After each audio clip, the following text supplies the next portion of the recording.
Sosok itu makin ngedeket bro. Sambil ngegesekin kukunya yang panjang-panjang itu di lantai. Laras mundur, panik, dia tutup mukanya pakai mukena. Tapi dari sini suasana jadi makin aneh bro. Di dalam rumah itu tiba-tiba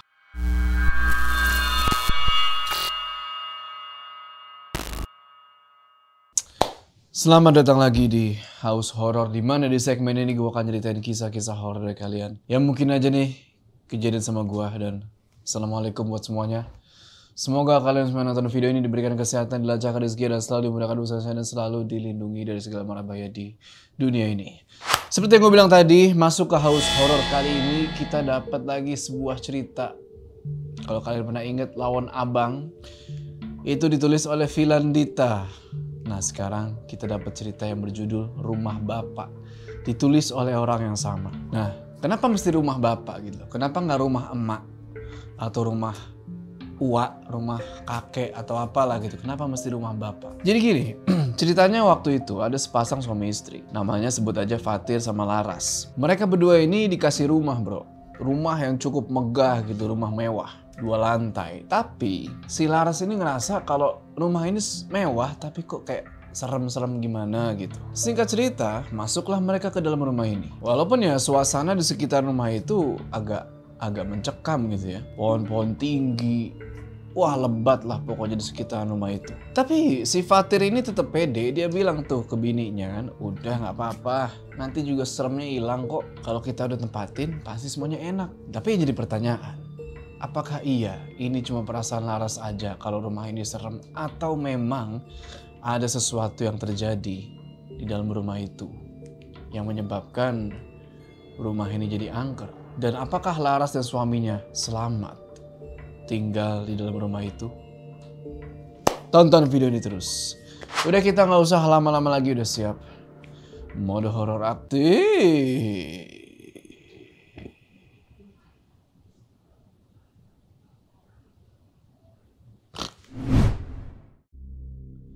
Singkat cerita, pasangan suami istri itu coba masuk lebih dalam nih ke area rumah megah itu. Ngelewatin pekarangan yang luasnya minta ampun, udah kayak lapangan bola. Mereka ini cuma bawa 1 tas tenteng tuh buat ngebawa baju-baju mereka. Dibukalah nih pintu depan kan. Sret. Fatir yang super pede gitu ya, dia masuk duluan tuh nyelonong. Sementara si Laras masih celingak-celinguk tuh ke kanan, ke kiri, merhatiin situasi. Dia nggak habis pikir gitu loh, gimana ceritanya rumah segede ini bisa ditinggalin kosong bertahun-tahun. Dia ngerasa ada yang aneh. Tapi ya Fatir udah terlanjur happy nih bro. Dapat rumah semegah itu. Dan langsung pakai lagi, nggak perlu beli-beli furniture dulu. Nah di dalam rumah itu, yang kayak tadi gue bilang, furniture itu masih lengkap. Dan semuanya tuh masih mulus-mulus, nggak ada cacat sedikit pun. Habis nyalain lampu, Laras yang waktu itu lagi hamil, akhirnya milih kamar nih buat dia sama suaminya tinggalin. Dia milih kamar yang ada di lantai bawah. Alasannya ya simple, supaya nggak perlu naik turun tangga. Masuklah ke kamar yang udah dipilih itu kan, sambil bawa tas bawaan mereka. Terus setelah masuk kamar itu, nggak lama kemudian keluar lagi nih Laras. Udah bawa anduk tuh di pundak sama alat-alat mandi. Siap-siap nih pengen jebar-jebur gitu kan. Sementara itu Fatir itu lagi sibuk banget tuh di dapur. Lagi sibuk bikin apa tuh namanya, bubur instan. Tapi yang si Fatir ini nggak sadari, dia ini lagi diperhatiin sama satu sosok. Matanya merah, nyala, ngikutin gerak-geriknya tuh dari bayangan. Sosok itu cuma diam aja. Nyeri-nyeri, runcing. Kayak predator yang lagi nunggu mangsa. Sampai tiba-tiba sosok itu hilang gitu aja. Ditelan kegelapan. Nah si Fatir itu bro lagi asik-asik ngaduk bubur tuh di dapur. Dia nggak sadar kalau suasana itu semakin menjadi creepy. Sampai tiba-tiba dia ngerasa tek, itu ada tangan dingin banget nepok pundaknya dia. Boh langsung merinding semua tuh kan. Dia balik badan nih. Set. Ternyata itu Laras. Si Laras yang tadinya mandi gak tahu kenapa dia ke dapur tuh. Rambutnya busak semua. Tandanya ini orang belum kelar mandinya gitu kan. Dan ternyata Laras cerita kalau lampu kamar mandi itu tiba-tiba mati. Dan Fatir cuma bisa nyengir aja tuh kan. Sambil bilang ya udah nanti coba dicariin bohlam dulu deh. Kali itu bohlamnya koslet atau emang udah putus. Laras pun lanjut mandi tuh di kamar mandi. Ya dengan penerangan seadanya lah. Dia buka sedikit tuh pintu kamar mandi supaya ada cahaya masuk tuh dari ruang tengah. Tapi dari sini suasana jadi makin aneh bro. Di dalam rumah itu tiba-tiba hawanya itu dingin luar biasa, nusuk tulang. Dan Fatir pun mulai ngerasa kalau ada sesuatu di rumah itu yang bener-bener gak beres. Fatir masih sibuk tuh sama urusannya di dapur. Gak lama kemudian, mereka duduk barengan tuh di meja makan. Sama-sama ngeganyem bubur yang udah dimasakin dari tadi tuh sama si Fatir. Nah, suasana makan malam itu hening. Entahlah ya, mungkin karena masing-masing tuh kepikiran sesuatu yang janggal yang terjadi di rumah itu. Yang kedengeran tuh cuma suara tak, tak, tak, tak, suara sendok nyentuh mangkok. Dan sesekali kedengeran suara nafasnya Laras tuh yang kayak berat banget. Untuk memecah keheningan itu, Laras pun ngebuka nih obrolan. Mas, menurut sampean, kenapa ya keluarga Pak Ramli jadi tiba-tiba mau menerima sampean? Ya mungkin doa-doa Mas terjawab dek. Allah kan ngasih rezeki dari jalur yang gak kita sangka-sangka. Fatir ngejawab dengan positive thinking sekali gitu loh. Gak ada kecurigaan. Padahal yang Laras rasain itu beda. Dia ngerasa janggal sama keluarganya Pak Ramli yang tiba-tiba mau nerima si Fatir. Singkat cerita, selesai makan. Mereka langsung beres-beres meja tuh dan siap-siap buat sholat maghrib. Di kamar, 2 sejadah udah digelar tuh. Abis Fatir sama Laras sambil wudhu, mulailah nih mereka sholat. Fatir jadi imam tuh kan. Allahu Akbar. Pas mereka berdua lagi sholat, tiba-tiba listrik mati. Suasana kamar itu langsung berubah jadi gelap gulita. Laras yang emang punya ketakutan sama gelap gitu ya, mulai ngerasa gak nyaman nih bro. Nafasnya mulai berat, jantungnya udah mulai deg-degan. Dan bener aja, di tengah-tengah dia sholat, kedengaran suara aneh. Kayak ada yang ngegaruk-garuk pintu kamar. Laras wah ngerasa makin tegang, udah mah gelap, ada suara-suara aneh lagi kan. Tapi Fatir seakan-akan dia tuh nggak terganggu lah sama itu. Dia tetap coba buat khusyuk, tetap coba buat fokus nyelesain sholatnya. Singkat cerita sampai di salam terakhir itu kan, Assalamualaikum, Assalamualaikum. Habis itu Fatir langsung buru-buru nyari HP buat nyalain senter nih, nyalain tes. Nah di situ Laras udah agak mulai tenangan tuh. Karena ada cahaya. Fatir di situ ngelihat bininya ini makin sesak dan ketakutan. Akhirnya dia inisiatif nih. Pengen pergi ke dapur ngambil air, sekaligus nyoba nyalain saklar listrik yang ada di luar. Siapa tahu nih lagi turun aja gitu loh. Dan di sisi lain dia mikir juga nih, jangan-jangan ada orang iseng nih. Ya, mati-matiin saklar listrik. Fatir pergilah tuh nyari saklar yang ada di luar. Otomatis si Laras sendirian dong bro di dalam kamar. Laras pegangin tuh HP-nya kenceng-kenceng karena itu satu-satunya sumber cahaya yang dia punya sekarang. Cuma dari HP itu aja. Makin lama suasana makin gak enak. Dan gak tahu kenapa mata dia ini gak bisa berpaling. Dari pintu kamar yang sengaja dibuka lebar, nunjukin sebuah lorong gelap yang kayak gak ada ujungnya. Sampai tiba-tiba Laras lagi begini, nggak tahu mata dia sliver apa gimana, itu dia ngeliat kayak ada sekelebat bayangan hitam lewat cepet banget. Laras langsung makin gemeteran, dia makin panik. Dan nggak sampai di situ. Sekarang malah kayak ada sesuatu yang lain yang lagi bergerak-gerak di dalam kamar itu sama Laras. Mendadak itu hawa dingin nggak tahu dari mana muncul. Dan sambil masih gemeteran, Laras mutusin buat balik badan nih bro. Gak mau ngadep ke arah pintu yang kebuka itu lagi. Dia muter, dia balik badan. Yang sekarang dia jadi ngebelakangin pintu itu sambil masih tetap megangin HP-nya. Wah nafas makin gak beraturan tuh bro. Jantung udah gak karuan lah. Dari segala sisi itu gelap, terutama di belakang. Tapi Laras gak tahu kenapa dia ngerasa banget kalau di belakangnya dia itu kayak ada sesuatu yang ngumpet di balik gelap. Bener aja. Gak lama kemudian, samar-samar dia ngedenger ada suara bro, dari arah belakang. Sontak Laras mikir itu suaminya. Dia panggil lah, Mas, Mas. Dia kira itu Fatir. Dia panggil-panggilin kayak gitu. Anehnya gak ada jawaban. Ya udah, si Laras puter lagi badannya tuh kan, ngadep lagi ke pintu itu. Tapi ketika dia udah muter lagi badannya, ternyata gak ada siapa-siapa. Dia yakin banget kok tadi dia ini ngedenger sesuatu. Di saat kayak gitu, Laras yang sekarang lagi ngadep pintu, tiba-tiba ngedenger lagi ngedenger suara dari belakang dia. Cuma kali ini beda. Pas Laras ngelihat dari sudut matanya begini, ternyata Aku di sini. muncul sosok perempuan, matanya putih bulat dan rahangnya itu patah. Wah, ngeri pokoknya. Darah merah kehitaman ngalir dari mulutnya. Gaunnya yang putih udah berubah jadi merah pekat di bagian dada.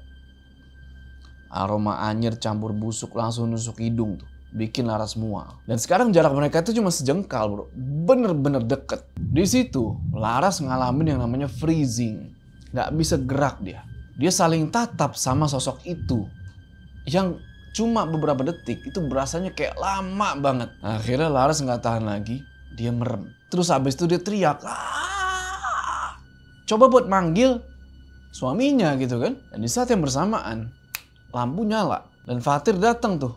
Langsung melukin istrinya. Sampai Laras agak mulai tenang. Dek, kenapa dek? Kenapa kamu teriak? Kamu sakit perut? Atau kamu kena serangan panik lagi? Aku takut. Takut mas. Barusan ada hantu mas. Serem. Fatir kayak nggak paham gitu loh sama apa yang udah terjadi. Dia ngerasa kalau perasaan kamu aja kali gitu. Masa iya ada hantu di rumah mewah kayak gini? Konyol. Tapi si Laras ini emang bener-bener ketakutan. Dan di sini si Fatir malah ketawa. Bikin si Laras ya, apaan sih lu kok malah ketawa gitu kan? Niat hati minta buat dilindungin malah diketawain. Ya Fatir kayak nggak anggap serius gitu loh apa yang udah dialamin sama Laras barusan. Alhasil ngambek lah si Laras di situ. Dia milih buat tidur duluan. Ninggalin Fatir yang kayak orang bingung tuh. Kayak orang ngerasa bersalah. Beberapa saat kemudian, Fatir ngedenger Laras udah mulai ngorok tuh. Ya kan? Tandanya dia udah mulai pules. Tapi Fatir baru inget kalau dia belum sholat isya nih. Ya udah, Fatir gelar lagi tuh sejadahnya kan. Pengen sholat isya. Tapi di sini lagi-lagi dia nggak sadar kalau dia ini lagi diawasin. Tepatnya dari lubang ventilasi itu ada yang ngeliatin bro. Sosok hitam, kukunya panjang, mukanya kayak yang marah. Ini makhluk ngeliatin Fatir penuh kebencian. Seolah-olah Fatir ini kayak udah ngusik sesuatu yang gak seharusnya dia sentuh. Singkat cerita, Fatir pergilah tuh tidur kan. Dan waktu berlalu sekitar jam 2 pagi, si Laras kebangun. Dia kebangun karena dia sadar kalau dia belum sholat isya. Sambil ngulet-ngulet dikit lah dia ngeliat jam dinding. Jam 2 ternyata. Dia lihat ke samping, suaminya udah tidur pules. Ya udah dia gak mau ganggu suaminya. Dia langsung turun dari kasur. Dia jalan tuh ke kamar mandi buat ambil air wudhu. Setelah selesai, dia keluarin lah tuh sejadah. Dan dia mulailah tuh sholat sendirian di kamar, ngebelakangin pintu. Suasana malam itu masih sama. Masih dingin, masih gelap remang-remang gimana gitu. Tapi Laras berusaha buat fokus. Nah, ketika lagi sholat gitu ya kan? Bismillahirrahmanirrahim, alhamdulillahirrahmanirrahim. Tiba-tiba dari jendela di kamar itu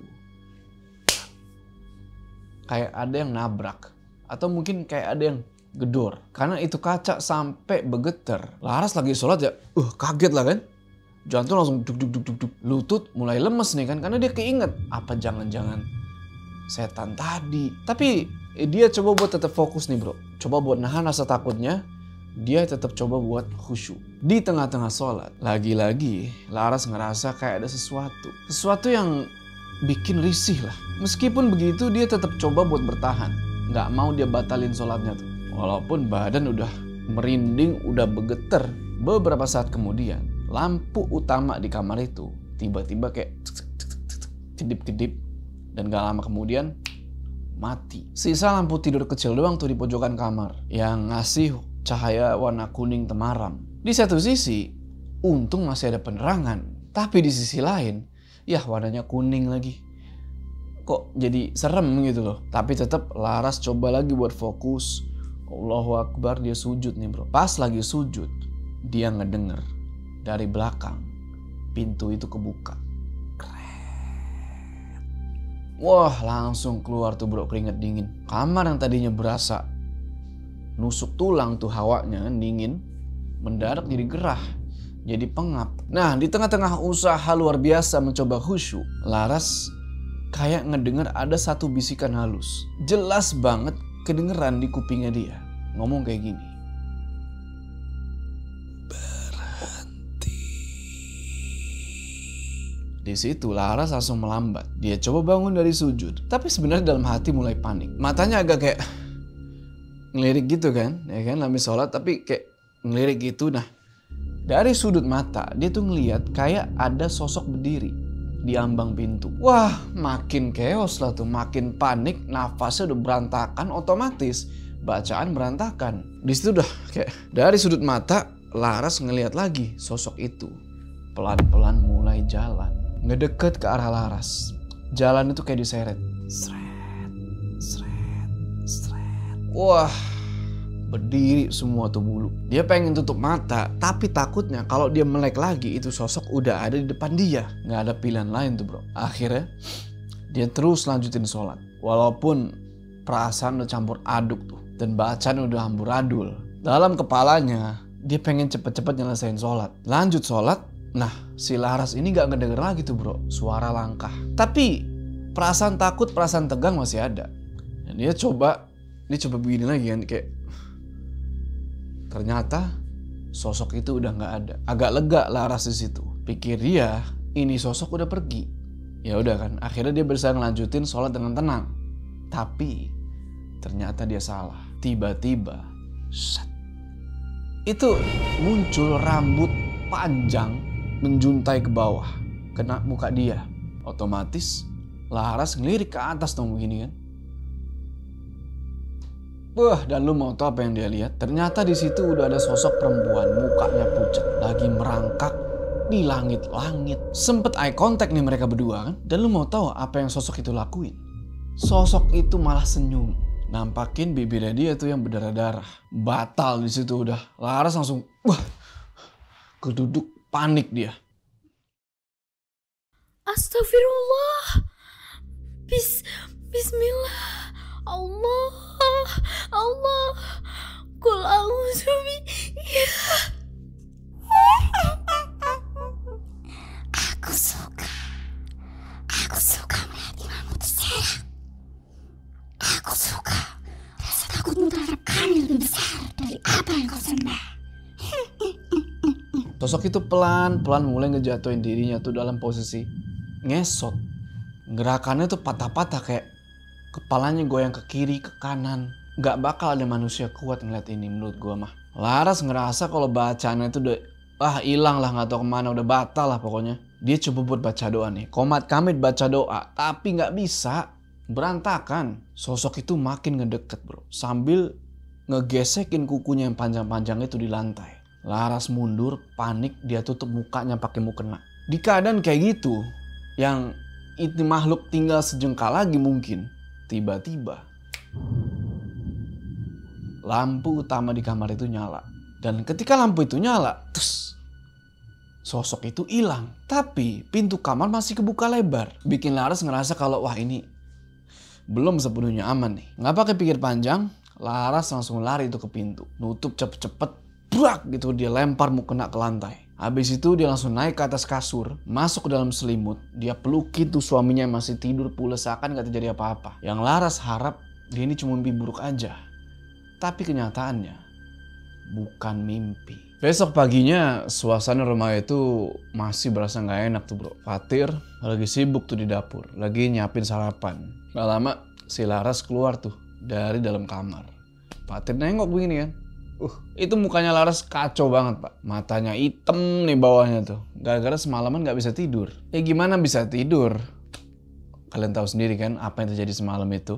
Di sini Laras ngeluh bro. Dia bilang, ayolah Mas, kita balik aja gitu loh ke kontrakan yang lama. Gak kuat dia tinggal di situ. Walaupun gede tapi gak nyaman gitu loh. Tapi Fatir di sini gak mau ngalah. Dia bilang kalau ini ya rumah impian mereka. Masa udah punya kontrakan gede malah balik ke kontrakan sempit. Sempet debat kecil tuh mereka berdua. Si Laras keras kepala, kekeh pengen ngajak pindah. Sementara Fatir kekeh kalau mereka ini cuma butuh waktu buat adaptasi aja sama rumah gede itu. Nah, tiba-tiba HP-nya Fatir bunyi kenceng banget. Pas dilihat, ternyata itu telepon dari seseorang yang namanya Agung. Anaknya Pak Ramli. si pemilik rumah itu. Fatir angkat telepon itu kan, walaupun agak bingung, dia angkat.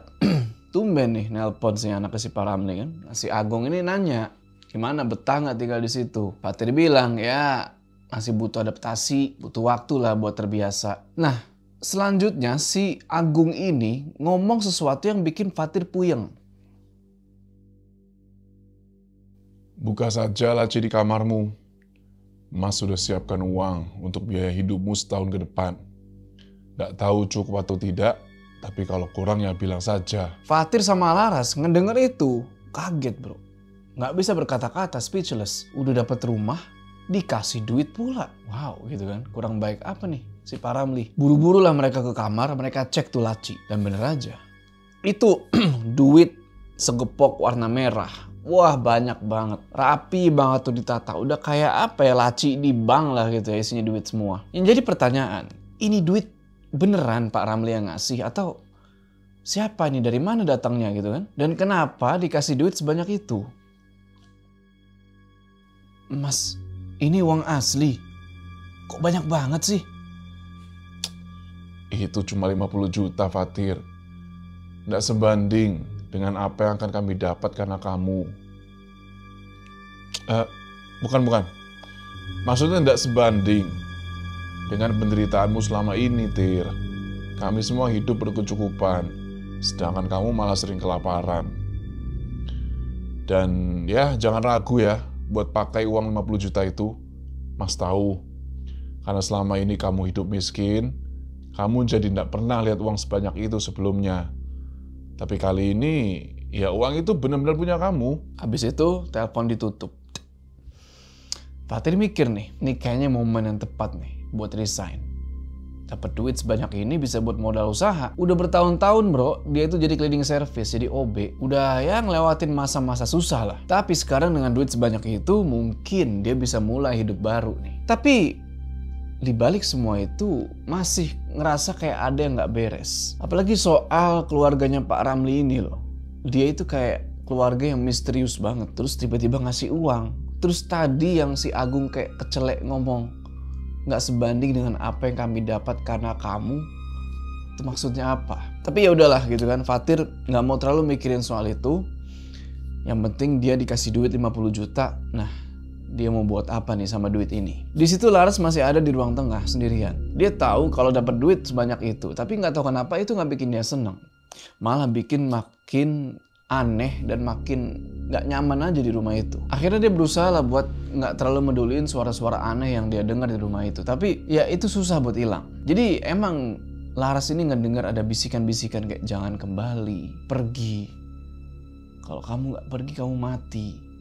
Bisikan seperti itu yang bikin Laras bertanya-tanya, ada apa sih sebenarnya sama rumah ini? Walaupun dulu Laras ini sebenarnya pernah mencoba untuk menutup mata batinnya, yang harusnya sekarang dia udah nggak bisa mendengar atau melihat hal-hal seperti itu, tapi nggak tahu kenapa kok masih bisa gitu loh. Aduh, kenapa sih masih aja begini?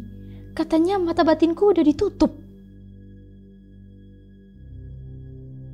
Sementara itu, di rumah Bu Ramli, suasana berbeda 180 derajat. Bu Ramli, anaknya tuh, si Agung yang tadi nelpon, sama Lana, saudaranya, santai-santai aja tuh. Malah kayak lagi ngerayain sesuatu. Mereka duduk tuh di ruang tamu, minum jeruk nipis anget yang dicampur kembang melati. Aneh banget dah pokoknya.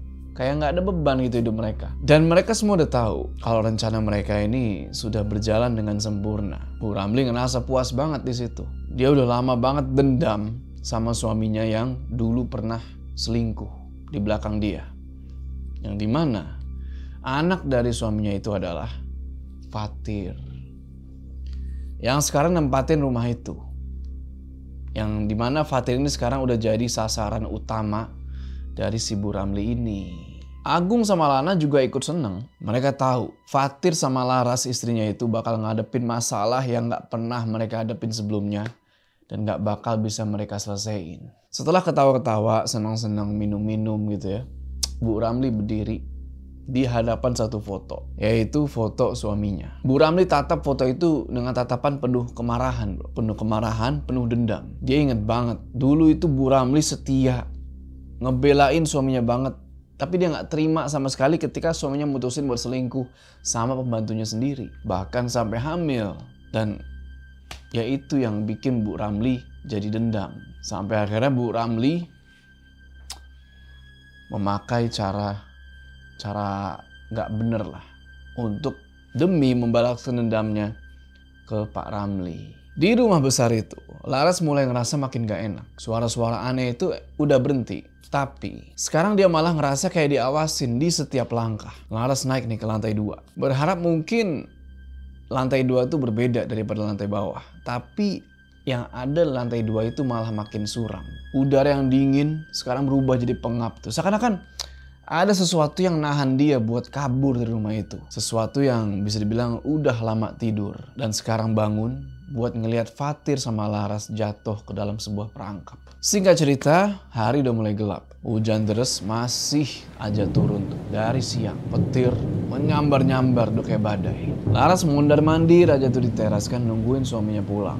Dia jujur aja nggak ngerasa sama sekali nggak aman di dalam rumah itu sendirian. Sampai tiba-tiba itu petir nyamber kenceng banget. Nyamber ke satu pohon deket situ ngebuat Laras masuk ke dalam rumah. Dia tutup pintu depan, dia ambil anduk, dia mandi itu pakai air hangat. Nah, di kamar mandi, ketika dia lagi mandi pakai air hangat, lagi keramas gitu ya, tiba-tiba itu pintu kamar mandi ada yang ngetok. Lagi mandi gini, Laras mikir, wih, siapa tuh? Suami gue udah pulang kah? Penasaran. Dia pengen ngebilas sampo dulu kan di kepala kan, karena mata juga ketutupan sampo gitu segala macam. Pengen ngambil gayung nih bro. Ketika dia ngambil gayung, bukan gayung yang diambil, tapi tangan dingin banget. Langsung teriak lagi kan, dia buka mata, tapi gak ada siapa-siapa di situ. Sementara itu, tak, suara ketokan di pintu kamar mandi itu terus aja kedengeran. Laras yang membelakangi pintu, pelan-pelan balik badan ya kan. Ngadep ke pintu. Ternyata yang ngetok itu bukan ada di luar pintu, tapi di dalam. Samar-samar karena mata kelilipan sampo, Laras ngeliat ada satu sosok perempuan berdiri di depan pintu itu. Dia bilang, "Kau yang selanjutnya." Suaranya serem banget pokoknya. Sosok itu pelan-pelan mulai gerakin leher itu bro, kayak. Cuma lama-lama gerakannya tuh kayak gerakan patah. Kedengaran suara tulang yang krak. Sampai tiba-tiba kepala sosok itu jatuh ke lantai kamar mandi. Udah mah ini kepala jelek, busuk, nanahan. Wah hancur lah nih muka. Lidahnya menjulur panjang tuh sampai nyentuh kakinya Laras. Sontak Laras teriak lah. Pergi, jangan ganggu aku. Kowe ndak mengenaliku, Nduk. Mbok? Ndak mungkin. Ngedenger jawaban itu, si Laras kupingnya tiba-tiba berdenging kayak nging. Pandangannya mulai kabur, dia jatuh di lantai kamar mandi. Di sisa kesadaran, dia ngedenger sosok itu ngomong lagi. Jaga bayimu, Nduk. Mereka menginginkannya. Gak lama kemudian, buah, datanglah Fatir tuh, ngedobrak pintu kamar mandi. Di situ udah panik tuh si Fatir. Dia ngedenger Laras teriak-teriak dari dalam kamar mandi. Padahal dari tadi Fatir manggilin tuh, woi kenapa gitu kan. Tapi nggak ada jawaban. Makanya dia langsung pergi ke kamar mandi ini. Dia dobrak pintunya, masuk ke kamar mandi. Astagfirullah, Dek, kamu kenapa? Nih, kenapa sih nih? Buru-buru Fatir bawalah si Laras ini ke kamar kan. Dia keringin dulu nih badan istrinya pakai anduk. Abis itu dia rebahin di atas kasur, dia tutupin pakai selimut. Di sini Laras menggigil bro, kayak Fatir cuma bisa ngolesin minyak angin tuh supaya nih bininya agak angetan dikit. Waktu berjalan cepet banget tuh bro. Udah 2 bulan gak berasa mereka udah nempatin tempat itu. Meskipun begitu Fatir tetap ngotot bertahan. Walaupun si Laras bininya itu udah berkali-kali minta pindah. Dengan alasan Fatir ini gak mau kalau hubungan dia sama keluarganya Pak Ramli yang udah baik banget nih ngasih rumah jadi berantakan gitu. Kan kesannya kalau Dia baru tinggal sebentar terus sudah cabut tuh kayak gak ngehargai pemberian. Jadi Fatir sama Laras mulailah nih usaha. Dengan duit yang udah mereka temuin di laci itu, mereka buka usaha catering. Dan pas banget nih, Fatir jago masak. Pengalaman kerja dia di dapur yang kurang lebih 1,5 tahun tuh udah lumayan lah. Dia punya banyak ilmu soal bidang kulineran ini. Tapi masalah muncul ketika Mbok Sriana, ibunya Fatir, itu tiba-tiba sakit. Dan mau gak mau, Fatir mesti pulang sebentar nih buat ngerawat ibunya. Jadi ibunya Fatir sakit ini dulu, sewaktu si Fatir tuh masih kerja di restoran. Nah, gak lama kemudian, Fatir mutusin lah buat menikah sama Laras tuh. Dia ketemu sama Laras, terus mutusin buat nikah. Sampai 2 tahun kemudian, Mbok Sriana atau ibunya Fatir ini meninggal dunia. Balik lagi ke present day gitu ya. Nah, usaha cateringnya Fatir sama Laras ini bisa dibilang lumayan lah. Banyak peminatnya. Nah, karena Fatir nggak mau si Laras ini kelelahan gitu ya. Gara-gara ngurusin catering sekaligus ngurusin rumah. Fatir nge-hire 1 orang nih. Ya, buat bantu-bantu di rumah lah. Namanya itu Mbok Imah. Mbok Imah, meskipun dia udah tua, dia tuh cukup cekatan. Pagi itu, Laras lagi nungguin Mbok Imah tuh datang sambil nyemilin roti itu. Mana nih orang gitu kan. Udah nunjukin jam 8 pagi, tapi Mbok Imah nggak muncul-muncul juga. Nggak biasanya nih nenek-nenek telat. Biasanya juga jam 7 udah datang nih. Secara Laras tuh nggak betah gitu loh bro di rumah sendirian. Apalagi di rumah itu ya yang dari kemarin-kemarin tuh udah banyak banget kejadian-kejadian aneh. Bisikan-bisikan aneh yang sering masuk ke kuping dia hampir bikin dia gila. Bisikan-bisikan kayak, sudah terlambat untuk pergi. Jadilah bagian dari kami. Kamu akan mati. Itu udah sering banget didengar. Nah, karena dari tadi ditungguin dan kayaknya nggak ada tanda-tanda kalau si Mbok Imah ini bakal datang. Akhirnya Laras pengen masuk ke kamar nih. Buat ngilangin rasa takut dia lah kan sendirian di rumah itu. Tapi tiba-tiba pintu depan itu ada yang ngetok. Pintu depan kebuka sebelum Laras sempet ngebukain. Dan ternyata yang main ngebuka pintu gitu aja adalah Agung dan Lana. Kakak beradik dari keluarganya Pak Romli. Datang tuh tiba-tiba. Nah, Laras yang kebingungan nanya dong. Mas Agung, Mas Lana ini ada keperluan apa ya tiba-tiba datang? Tapi si Lana dengan ketusnya dia jawab, kami cuma mau ngambil barang tuh ada yang ketinggalan di atas. Nggak pakai bak bibu lagi, langsung naik tuh mereka ke atas. Nggak lama kemudian mereka berdua turun lagi. Mereka di sini turun kayak yang buru-buru begitu bro. Pengen keluar. Sampai papasan lagi nih sama si Laras kan. Ditanya lagi nih sama si Laras nih. Karena Laras tuh pengen kayak ya udahlah. Gua nggak mau nyari ribut nih. Gua mau ngomong baik-baik. Tapi tetap si Lana ini bawaannya ngajakin ribut mulu. Gimana? Barangnya ketemu, Mas? Barang apa yang Mas cari? Bukan urusanmu. Kami pulang. Ditanya baik-baik, jawabnya ketus.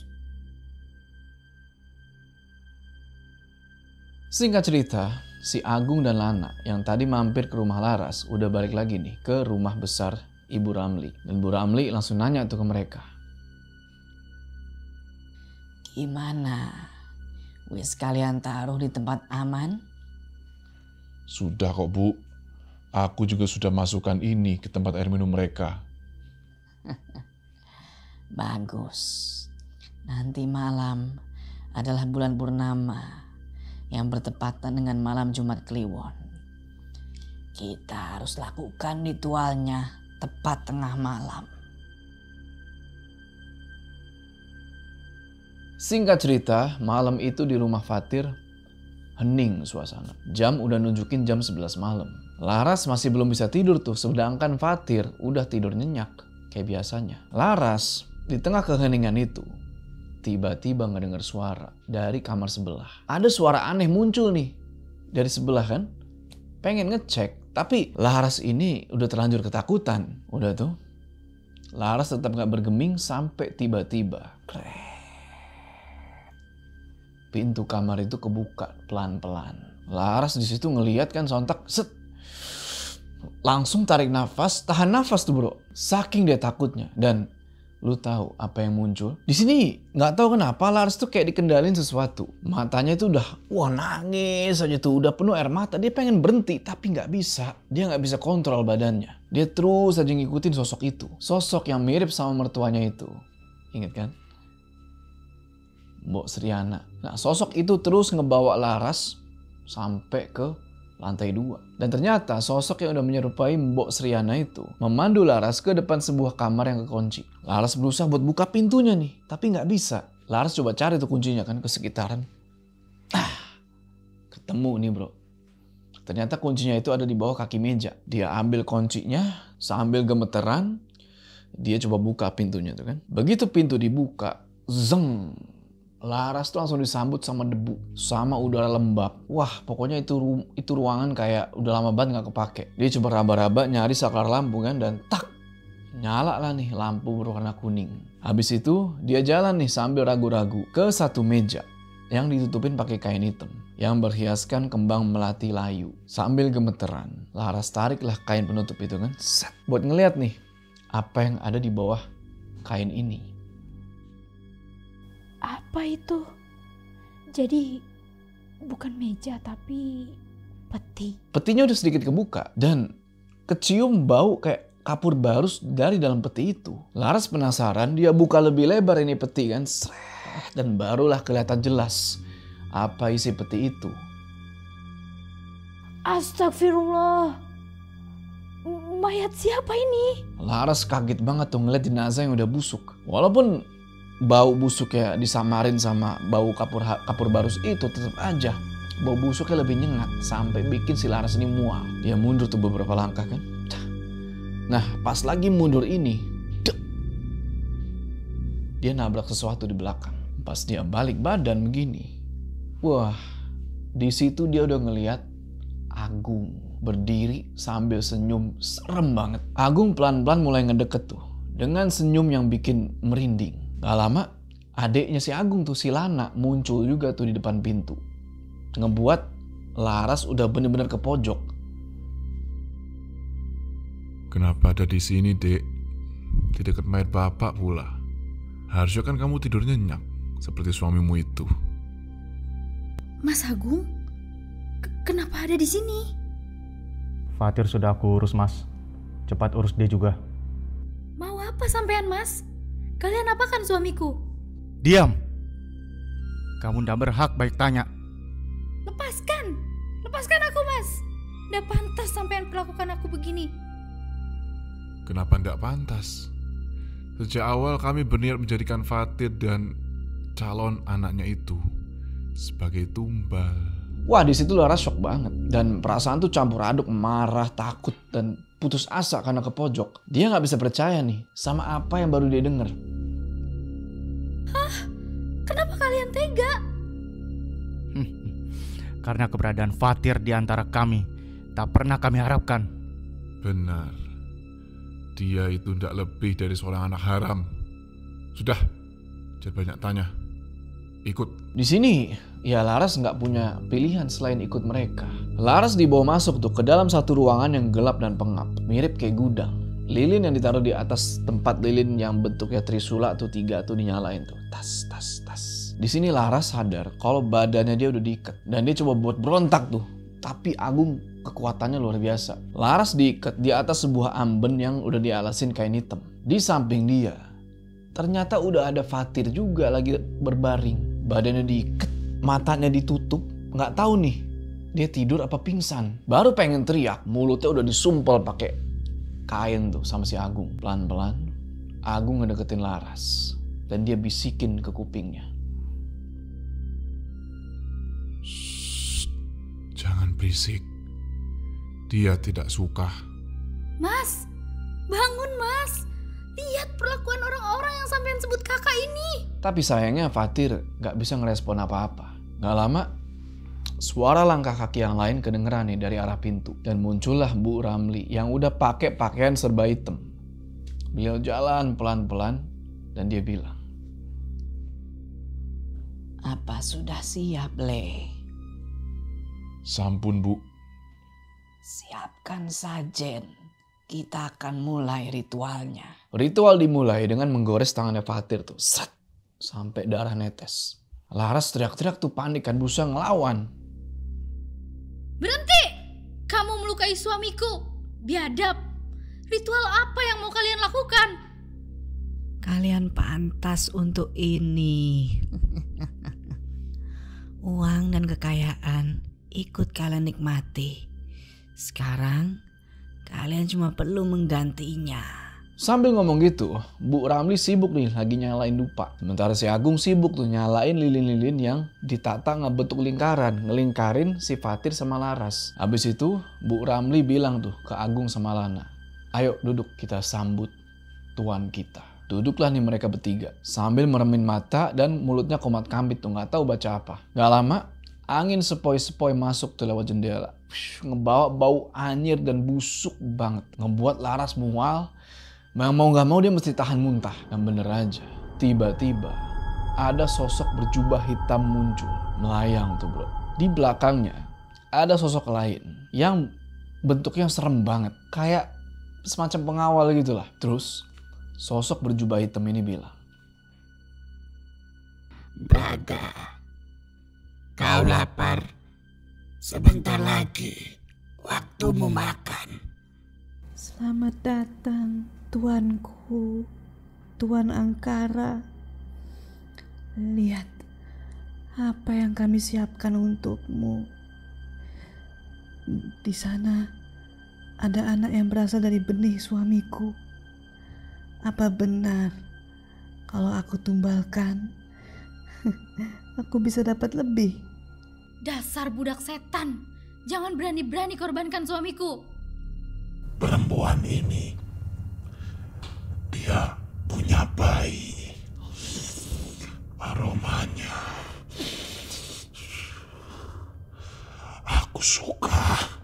Ya, dia punya bayi. sosok itu mulai menggeram, julurin tangan begini dan mulai neken pipinya Laras tuh. Pakai kuku runcing yang berasa panas banget di pipi. Ngebuat Laras kesakitan dan dia teriak-teriak tuh. Di situ sebenarnya Laras tuh udah takut, udah hampir putus asa. Tapi di dalam jiwanya itu dia nggak boleh terlihat lemah. Dengan suara yang udah bergetar, dia doa tuh. Berharap ada mukjizat nih yang bisa nyelamatin mereka. Tapi dibacain doa, nggak bikin sosok berjubah hitam ini mundur.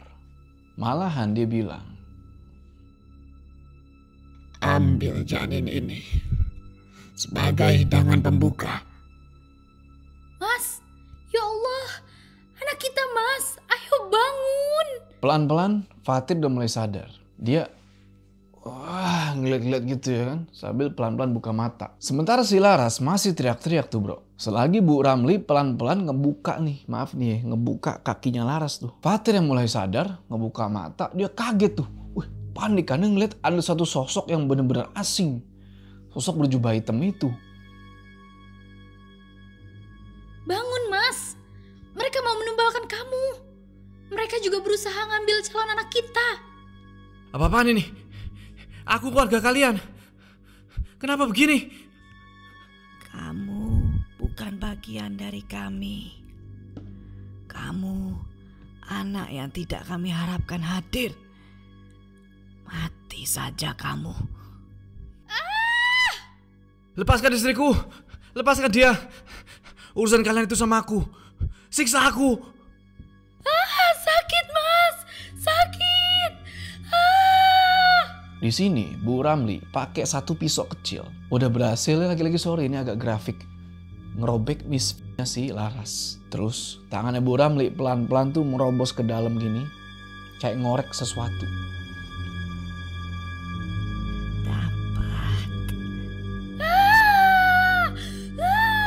Sakit. Ini dia Tuan. Nikmati hidangan pembukamu. Di tangannya Bu Ramli sekarang udah ada satu orang kecil berdarah-darah. Di situ Laras udah lemes, pucat, dan dia cuma bisa nangis. Sementara si Fatir ngelihat pemandangan itu, teriak-teriak, dia emosi. Bejat, biadab kalian. Kalau kalian gak suka sama aku, iya sama aku aja, jangan sakiti keluarga aku. Tapi Bu Ramli, Agung sama Lana bodo amat. Apalagi si sosok berjubah hitam itu, dia gak peduli sama sekali. Nah, sosok yang bernama Angkara itu, si berjubah hitam itu, pelan-pelan mulai menyantap buah hati Fatir dan Laras ini. Braga, minumlah. Bolehkah aku cabik dia, Tuan? Aku lapar. Pergi.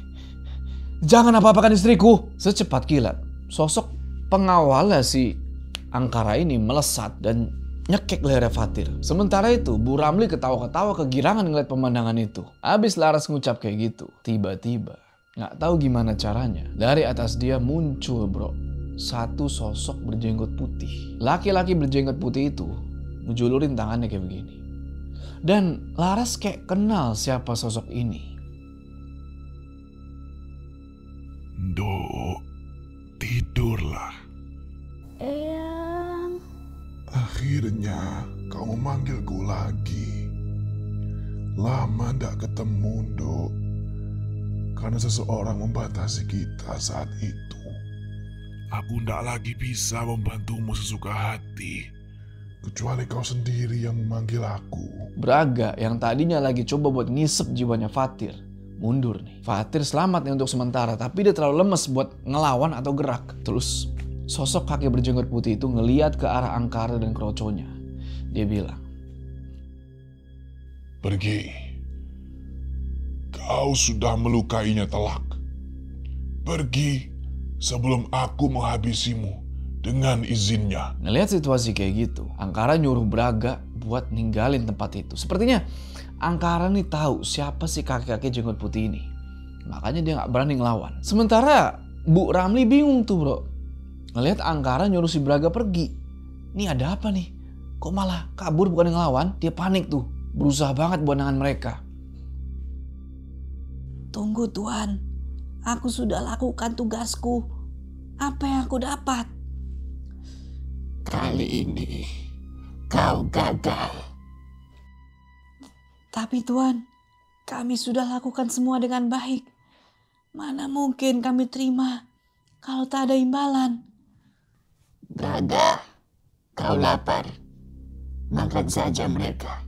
Aku tidak butuh budak yang bahkan hampir membuat aku mati.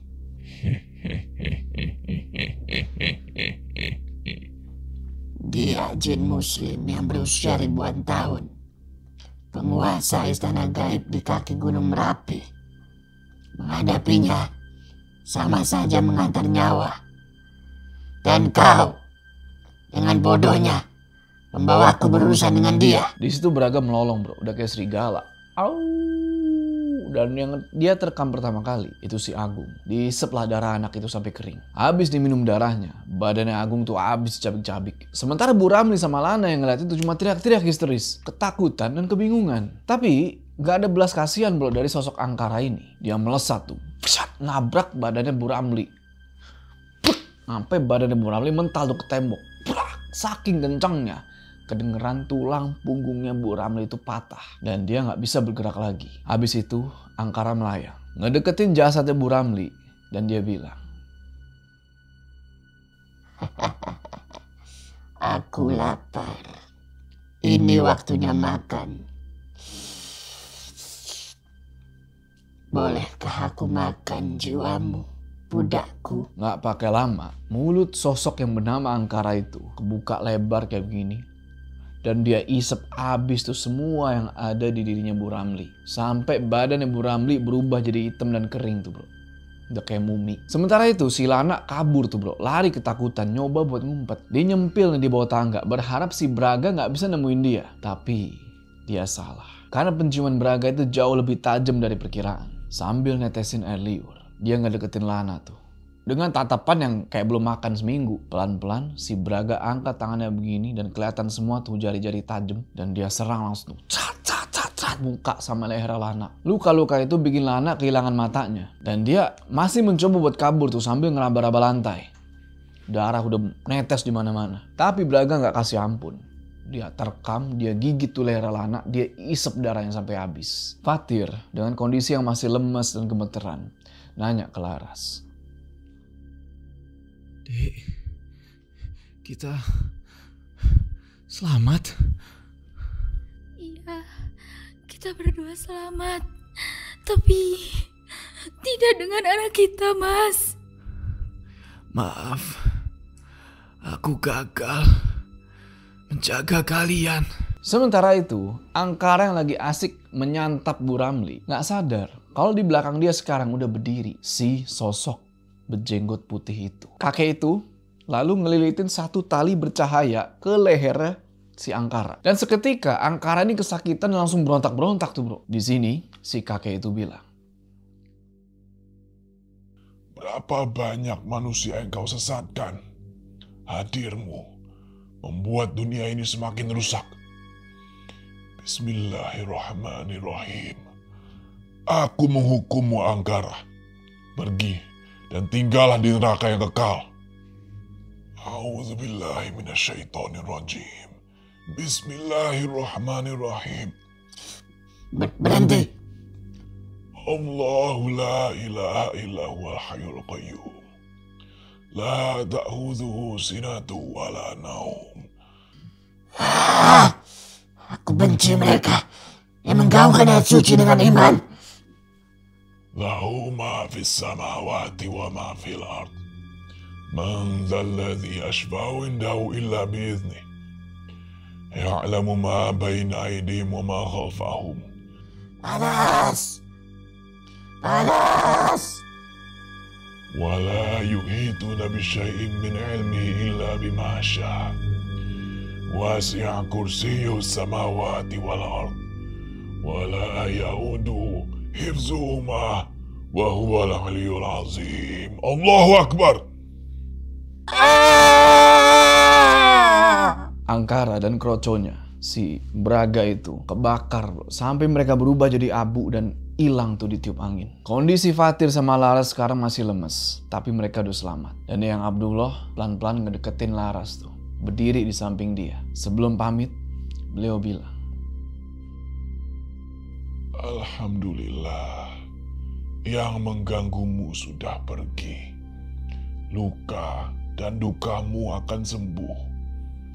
Dan Allah akan bayar ikhlas serta sabarmu dengan kebaikan yang tak terhingga.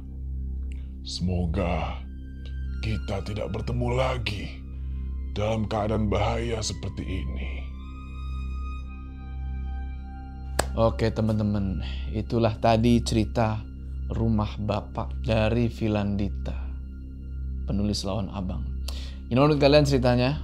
Tulis di kolom komentar kalau kalian pengen denger lagi cerita-cerita lainnya dari Filandita. Oke, sebelum kita berpisah, jangan lupa kalian like video ini, dan bagi yang belum subscribe, ayo subscribe sekarang ke channel ini supaya kalian gak ketinggalan cerita-cerita horor selanjutnya gue jauh. Sampai ketemu di cerita selanjutnya.